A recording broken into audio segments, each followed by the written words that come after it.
Hello everyone, welcome to our YouTube channel. So in this video I'm gonna tell you how to delete a project on Asana.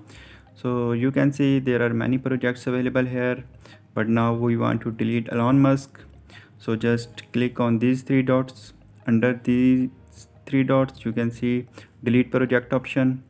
So click here. Just before deleting this project, read all these instructions.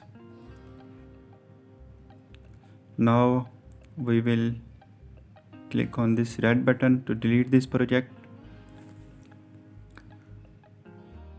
Now you can see this notification is appeared, so it's mean our project is finally deleted on Asana. So now you can select another project, and with the same process you can delete the all projects. So this is the very simple way to delete a project on Asana.